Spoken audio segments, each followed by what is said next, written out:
HTC, Videocon, ले TV, spice, ये सारे ब्रांड्स क्या आपको याद है? इसके साथ भाई ब्लैकबेरी, नोकिया, आईबॉल करके भी एक ब्रांड था भाई, ऋतिक रोशन के साथ आया था, वो याद है क्या आपको? एक टाइम पे इंडिया में बहुत सारे स्मार्टफोन ब्रांड्स थे, लेकिन अब सिर्फ गिने चुने ही बचे हैं भाई। एलई टीवी के साथ तो भाई पूरा लक्ष्मी चिटफंड वाला हाल हो गया था। अरे मुझे चक्कर आने लग गया। इन सब की क्या स्टोरीज थी, क्या इश्यूज हुए, ये सारी चीजें इस वाली वीडियो के अंदर देखिए। वीडियोकॉन ग्रुप पे बैंक्स का करीब 90,000 करोड़ का कर्जा हो गया था। एप्पल से पहले लीको ने अपने फोन से 3.5mm हेडफोन जैक हटाया था। स्पाइस 3 ब्रांड्स में से एक था जिनको गूगल ने सेलेक्ट करा था इस प्रोग्राम के। आज आप फोन में अल्ट्रा वाइड कैमरा देखते हो, वो सबसे पहले LG ही लाया था, क्योंकि दुनिया का सबसे पहला एंड्रॉइड फोन इन्होंने ही बनाया था। एक टाइम पे भाई वीडियोकॉन का ये जो वी लोगो होता था हर दूसरे घर में देखने के लिए मिलता था, पर बाद में इनका डाउनफॉल इंडिया के सबसे बड़े कॉर्पोरेट बैंकरप्सी केसेस में से एक बन गया था। इस ब्रांड की जो शुरुआत थी वेणुगोपाल दूध जी, उन्होंने अपने भाइयों के साथ 1979 से 1980s में की थी। 1982 में वीडियोकॉन इंडिया की पहली ऐसी कंपनी बन गई जिसको कलर टीवी बनाने का लाइसेंस मिला। इनके सस्ते कीपैड फोन्स, फीचर फोन्स और बाद में बजट एंड्रॉइड स्मार्टफोन्स मार्केट में सब लॉन्च करे गए थे। इन्होंने वीडियोकॉन टेलीकॉम के नाम से अपनी खुद की सिम और नेटवर्क सर्विस भी शुरू करी थी, और साथ ही भाई DTH में भी ये आए थे। बस जो फैमिली थी उन्होंने पैसा निकाल के oil and gas, power and telecom जैसी नई फील्ड्स में लगा दिया। बट 2012 के 2G स्पेक्ट्रम स्कैम के बाद में सुप्रीम कोर्ट ने उनके 21 टेलीकॉम लाइसेंसेस एक झटके में कैंसिल कर दिए थे। लगातार नुकसान की वजह से भाई वीडियोकॉन ग्रुप पे बैंक्स का करीब 90,000 करोड़ का कर्जा हो गया था। जब इनका ध्यान और पैसा दूसरे बिजनेस और कर्जे चुकाने में लग गया, तब इलेक्ट्रॉनिक्स और मोबाइल मार्केट में LG, सैमसंग और जितने चाइनीज ब्रांड्स है ये सब आ गए। 2018 में कंपनी ऑफिशियली बैंकरप्ट घोषित होने के लिए NCLT national company law tribunal में चली गई थी। इनका DTH बिजनेस जो है डिश टीवी के साथ मर्ज हो गया था। टेलीकॉम स्पेक्ट्रम एयरटेल को बेचना पड़ा था।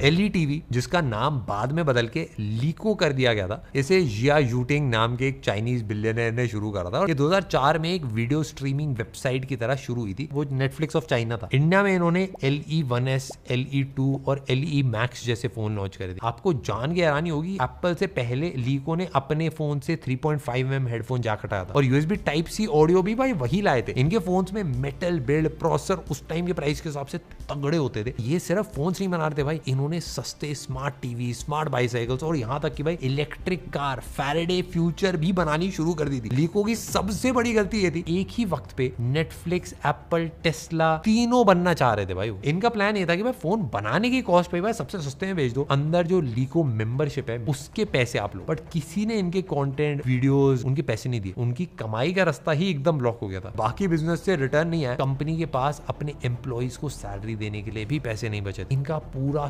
सिस्टम कोलैप्स कर गया। इंडिया में भी भाई धमाकेदार एंट्री सिर्फ लेने के 1 साल बाद ही इन्होंने अचानक से अपने 85% स्टाफ को नौकरी से निकाल दिया। तो हमारी टीम में प्रणेश जी की स्टोरी है, उनके पास भी ले का फोन था, वो गए भाई मुंबई के सर्विस सेंटर में, फोन वारंटी के अंदर था, गारंटी सारी चीजें सही थी। सर्विस सेंटर वो पहुंचे तो पता चला भाई वो कंपनी छोड़ के भाग चुकी है। वो चूना लगा दिया।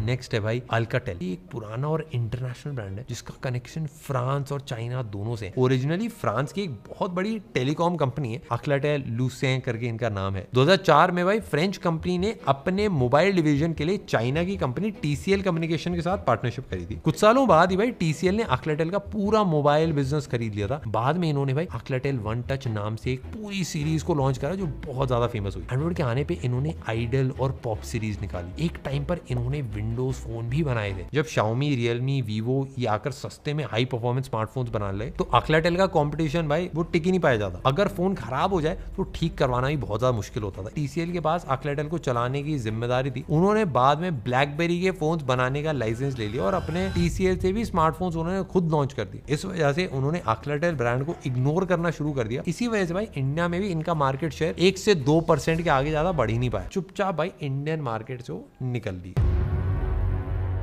अब ये जो HTech है, ऑनर टेक इसका पूरा नाम है। अगस्त 2023 में माधव सेठ जी जो रियलमी इंडिया के फॉर्मर CEO थे, इन्होंने PSAV ग्लोबल के साथ मिलकर HTech कंपनी की शुरुआत करी। चाइनीज ब्रांड है ऑनर, इंडिया में वापस जिंदा करने का उनका विजन था। ऑनर भाई 2020 में US सैंक्शंस की वजह से इंडिया छोड़ चुका था। HTech ने सस्ते फोन, मिड रेंज और प्रीमियम सेगमेंट टारगेट करा। इन्होंने ऑनर का जो 90 था, X9 भी था और ऑनर की 200 सीरीज थी, ये पूरी लॉन्च करी। इनके फोन्स अपने curve display, drop resistant screen और कैमरास के लिए भाई जाने जाते थे। एचटेक ने अपने फोन्स का प्राइस बहुत ज्यादा रखा। जिस प्राइस पे वो फोन्स बेच रहे थे वहां पे OnePlus, iQOO, Vivo better specification दे रहा था। और इंडियन गवर्नमेंट के strict rules, BIS certification, Chinese components पर डिले की वजह से इनको फोन्स इंपोर्ट और मैन्युफैक्चर करने में भी बहुत ज्यादा प्रॉब्लम्स आई थी। माधव सेठ जी भाई खुद 2024 के आखिर तक इस ब्रांड से खुद ही अलग हो गए। इन्होंने इंडिया में कमबैक करने का और सप्लाई चेन बनाने में 400 करोड़ का इन्वेस्टमेंट की बात करी थी, लेकिन लगातार फेलियर्स और हाइप खत्म होने के चलते इनका मार्केट शेयर भाई 1% के पार कर ही नहीं पाया। मेजर रीजन एचटेक के फ्लॉप होने का ये था कि भाई उसके अंदर प्ले स्टोर ही नहीं था, क्योंकि गूगल ने बैन कर दिया था, उनका रिश्ता टूट गया था। अब एक ऐसा फोन जिसमें भाई ना गूगल का जीमेल है, ना प्ले स्टोर है, ना गूगल की और कोई चीज है, कौन लेगा भाई। नेक्स्ट है भाई Amazon Fire फोन। ये एक बहुत बड़ा एग्जांपल है कि दुनिया की सबसे बड़ी ई-कॉमर्स कंपनी भी भाई मोबाइल मार्केट में आकर बुरी तरह भाई फ्लॉप हो सकती है। ये Amazon के फाउंडर जेफ बेजोस का एक ड्रीम प्रोजेक्ट था। सालों तक सीक्रेट तरीके से इसके ऊपर काम करा गया था। इन्होंने सीरीज नहीं भाई एक ही स्मार्टफोन लॉन्च करा था जिसका नाम था फायर फोन, जो जुलाई 2014 में आया था। इस फोन का सबसे बड़ा सेलिंग पॉइंट इसका 3D डिस्प्ले था। फोन के फ्रंट में 4 छोटे छोटे कैमरास थे जो अपने फेस और आंखों को ट्रैक करते थे, जिससे भाई स्क्रीन के अंदर आइकन्स और मैप्स 3D में घूमते दिखते थे। इसमें एक स्पेशल साइड बटन था। आप इस फोन को किसी भी रियल वर्ल्ड चीज जैसे कोई बुक या शैम्पू की बोतल ना उसको स्कैन कर सकते थे और वो सीधा Amazon की ऐप पे खुल जाता था। Amazon अपने किंडल टैबलेट्स को भी भाई काफी सस्ते में बेचने के लिए जाना जाता है। पर फायर फोन का प्राइस इन्होंने डायरेक्टली एप्पल, आईफोन और सैमसंग के गैलेक्सी के टॉप मॉडल्स के बराबर रखा था। ये phone Android based system fire OS पे चलता था, पर इसमें Google play store, YouTube, Gmail, Google map ये कुछ भी नहीं था। इसकी वजह से लोगों ने इसमें एप्स डाउनलोड करने में बहुत ज्यादा सबको परेशानी होती थी और Amazon का खुद का ऐप स्टोर भी बहुत अच्छा नहीं था। लोगों को समझ आ गया कि भाई 3D फीचर सिर्फ एक गिमिक है। लॉन्च के भाई सिर्फ 3 महीने बाद ही Amazon को पब्लिकली मानना पड़ा कि भाई ये फोन एक बहुत बड़ा डिजास्टर था। उनके गोडाउन में भाई $83 मिलियन के फोन धूल खा रहे थे जो कोई नहीं खरीद रहा था। पूरे प्रोजेक्ट की वजह से Amazon को करीब भाई 1000 करोड़ रुपए का सीधा नुकसान झेलना पड़ा था। iBall की कहानी भाई बाकी ब्रांड से थोड़ी सी अलग है, क्योंकि इन्होंने मोबाइल फोन्स के नहीं कंप्यूटर एक्सेसरीज से शुरुआत करी थी। एक iBall का माउस आई थिंक बस सबने ही लिया होगा। इस ब्रांड की जो शुरुआत भी थी अनिल परसरामपुरिया जी, मतलब आई होप उनका नाम मैं सही बोल रहा हूँ, उन्होंने सितंबर 2001 में करी थी, मुंबई से करी थी उन्होंने। उस टाइम माउस के नीचे एक घूमने वाली बॉल हुआ करती थी, ट्रैक बॉल उसका नाम होता था, वहीं से नाम भाई iBall पड़ा था। इंडिया में सस्ते टैबलेट्स पॉपुलर करने का क्रेडिट भाई काफी हद तक iBall को ही जाता है, क्योंकि iBall स्लाइड सीरीज जो थी वो स्टूडेंट्स और बजट बायर्स के बीच बहुत ज्यादा तगड़ी थी। फिर इन्होंने भाई मोबाइल मार्केट में एंट्री मारी और iBall एनडी सीरीज लॉन्च करी थी, जिसमें बजट एंड्रॉइड स्मार्टफोन्स आते थे। इसके अलावा ये लोग स्पीकर्स, राउटर्स, सस्ते लैपटॉप्स ये सारी चीजें मंगाते थे। iBall की भाई सबसे बड़ी गलती ये थी कि अपने फोन्स की खुद डिजाइन या R&D नहीं करते थे। वो चाइना से सस्ते बनाए हुए फोन्स और टैबलेट्स को इंपोर्ट करते थे, उन पर अपना iBall का लोगो लगाकर बेच देते थे। जब चाइनीज ब्रांड्स डायरेक्टली इंडिया आ गए और अपने शोरूम्स उन्होंने खोल लिए, iBall का ये बिजनेस मॉडल पूरी ही तरह फेल हो गया। एक टाइम पे 2014-2015 के आसपास iBall का टोटल रेवेन्यू भाई 1200 करोड़ रुपए के अराउंड था। बट जैसे ही सेल्स गिरी, कंपनी पर लोन और डेट काफी ज्यादा बढ़ने लगा और प्रॉफिट मार्जिन ऑलमोस्ट खत्म होने की वजह से भाई भारी नुकसान इनको उठाना पड़ा। आज iBall कंप्यूटर के एक्सेसरीज जैसे माउस हो गए, कीबोर्ड्स हो गए, वेबकैम, साउंड सिस्टम्स, ये सारी चीजें मार्केट में आज की डेट में भी बिक रही हैं। स्पाइस मोबाइल एक टाइम पे भाई इंडिया का सबसे पॉपुलर देसी फोन ब्रांड्स में से एक था। इस ब्रांड को भाई BK मोदी जी ने शुरू करा था, जो स्पाइस ग्लोबल एक कंपनी थी उसके चेयरमैन थे। उनके बेटे दिलीप मोदी ने भी भाई इस बिजनेस को काफी आगे बढ़ाया। पहले ये लोग स्पाइस टेलीकॉम के नाम से भाई सिम नेटवर्क सर्विस भी चलाते थे, जिसको 2008 में आइडिया सेलुलर ने खरीद लिया था। इनके फोन बिजनेस का नाम पहले स्पाइस मोबाइल और बाद में S मोबिलिटी रख दिया गया था। शुरुआत में भाई ये सिर्फ कीपैड वाले फीचर फोन ही बनाते थे। इंडिया में डुअल सिम और लंबी बैटरी वाले जो सस्ते फोन होते थे वो पॉपुलर करने में इनका बहुत ज्यादा बड़ा हाथ था। जब टच स्क्रीन का जमाना आया तो इन्होंने भाई स्पाइस टेलर सीरीज निकाली थी, और गूगल ने जब भाई 2014 में सस्ते और बढ़िया स्मार्टफोन्स के लिए अपना Android One प्रोग्राम निकाला था, उस टाइम पे भाई स्पाइस 3 ब्रांड्स में से एक था जिनको गूगल ने सेलेक्ट करा था इस प्रोग्राम के लिए। Spice dream Uno phone launch करा गया था, लेकिन इस ब्रांड के फेल होने के पीछे भाई सबसे बड़े रीजन ये थे कि 2014 से 2015 के आसपास Xiaomi, Oppo, Vivo इन सब ने इंडिया में एंट्री मार ली थी। जियो के आने के बाद भाई इंडिया को अचानक से सस्ते 4G VoLTE फोन्स की जरूरत बहुत ज्यादा पड़ने लगी और स्पाइस, माइक्रोमैक्स, कार्बन जैसे बड़े जो देसी ब्रांड्स है टाइम पर 4G में खुद को अपग्रेड भी नहीं कर पाए। सिर्फ 2014 के क्वार्टर में ही कंपनी को भाई करीब 223 करोड़ का नेट लॉस हुआ था। इन्होंने अपनी हिमाचल प्रदेश की मेन मैन्युफैक्चरिंग यूनिट को भी बंद कर दिया। फोन का बिजनेस भाई बंद होने के बाद इन्होंने अपना फोकस डिजिटल फाइनेंस पे शिफ्ट कर दिया। आज वही कंपनी भाई डिजिस्पाइस टेक्नोलॉजीज और स्पाइस मनी के नाम से चलती है, जो गांव और छोटे शहरों में लोगों को डिजिटल बैंकिंग और पेमेंट सर्विसेज जैसे आधार से पैसे कैसे निकालना है ये सारी चीजें प्रोवाइड करती है। LG भाई साउथ कोरिया की एक बहुत बड़ी और पुरानी मल्टीनेशनल कंपनी है। इंडिया में इन्होंने अपने ऑपरेशंस LG इलेक्ट्रॉनिक्स के नाम से करे थे। एक टाइम पे इनके पास अपना खुद का बहुत बड़ा मैन्युफैक्चरिंग प्लांट भी था। 2000 की शुरुआत में भाई जब इंडिया में रिलायंस का मॉनसून हंगामा बेसिकली वो आया था, तब LG के कीपैड फोन्स का मार्केट में अलग ही दबदबा था। उनकी LG G सीरीज और V सीरीज बहुत ज्यादा पॉपुलर थी। पर आज आप फोन में अल्ट्रा वाइड कैमरा देखते हो वो सबसे पहले LG ही लाया था। फ्लिप होने वाले, फोल्ड होने वाले भाई बड़ी स्क्रीन भी LG ने बहुत अच्छी बनाई थी। ऐसा सेल्फ हीलिंग वाला भी था कि भाई आप चक्कू चला दो फोन के पीछे वो भी ठीक हो जाता। भाई फोन्स बहुत तगड़े होते थे बट एक कोई पर्टिकुलर डायरेक्शन नहीं थी। एंड जैसे सैमसंग है कि भाई एक फ्लैगशिप फोन रहता है एंड अपने mid range and budget phone भी बहुत सारे रहते हैं। LG में ऐसा सिस्टम नहीं था। इसी वजह से स्मार्टफोन बिजनेस में बहुत सारे लॉसेस कंपाउंड होते रहे। उनको पूरे स्मार्टफोन के सेगमेंट को बंद करना पड़ा था। LG ने अपने मोबाइल बिजनेस की वजह से लगातार भाई 4.5 बिलियन मतलब 33,000 करोड़ रुपीस का भयंकर नुकसान उठाया था।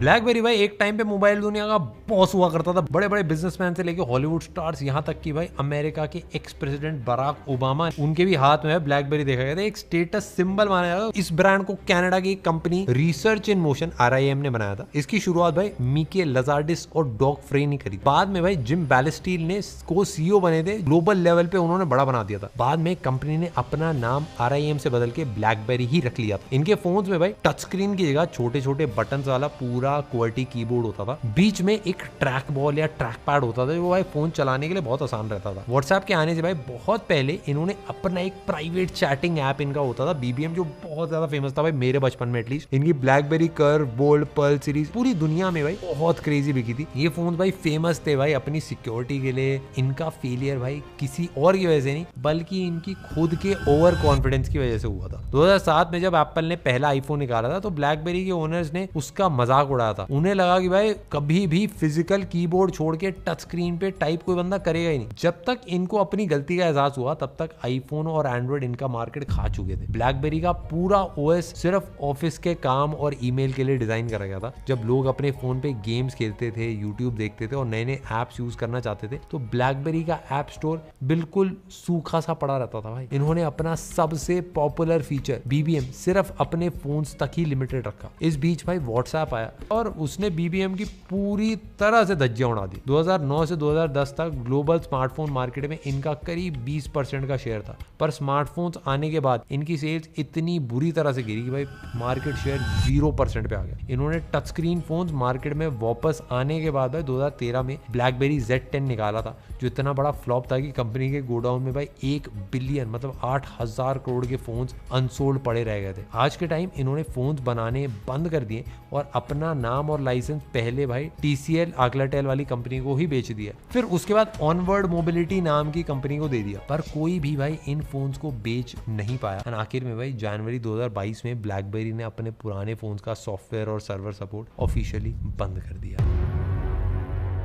ये एक ब्रांड है भाई जो मेरी पुरानी याद ताज़ा करता है। एक टाइम पे HTC को एंड्रॉइड स्मार्टफोन्स का लीडर माना जाता था। दुनिया का सबसे पहला एंड्रॉइड फोन इन्होंने ही बनाया था। आज ये ब्रांड मोबाइल मार्केट से लगभग पूरी तरह गायब हो गया। ये ताइवान की कंपनी है जिसने 1997 में चियरवांग और पीटर चू ने शुरू करा था। उसका full form high tech computer corporation था। शुरुआत में HP, डेल और O2 जैसी बड़ी कंपनीज के लिए टच स्क्रीन कंप्यूटर्स और फोन्स बनाते थे। बाद में इन्होंने भाई अपने खुद के नाम से फोन्स बेचना शुरू करा। इनके HTC 1 सीरीज जो थी 1M7, 1M8 मोबाइल हिस्ट्री के भाई सबसे सुंदर फोन्स में गिनी जाती है। और आज जो आप फोन्स में भाई मेटल यूनिबॉडी देखते हो वो HTC ही लाया था। एक तरफ भाई सैमसंग और एप्पल थे जो अपने एड्स और मार्केटिंग पे भाई करोड़ों रुपए लगाते थे बेचने के लिए। दूसरी तरफ भाई HTC जिनका मार्केटिंग बजट बहुत ज्यादा कम था, लोगों को इनके फोन्स इतने अच्छे लगते थे कि भाई वो बार बार खरीदते रहते थे। HTC ने अल्ट्रा पिक्सल टेक्नोलॉजी निकाली थी जो आज भी फोन्स के अंदर यूज होती है। ये बात आपको शायद ना बताओ बट 2011 में HTC America number 1 smart smartphone brand था, 24% मार्केट शेयर था। मेरे हिसाब से HTC का सबसे बड़ा चैलेंज ये था। HTC जब स्टार्ट हुई थी तब उनका मेन फोकस था कि हम प्रोडक्ट को डेवलप करते हैं, बट 2011 में उन्होंने देखा भाई पैसा ऐसा आ रहा है, तो उन्होंने अपनी स्ट्रैटेजी चेंज करके उन्होंने डिसाइड करा कि भाई आप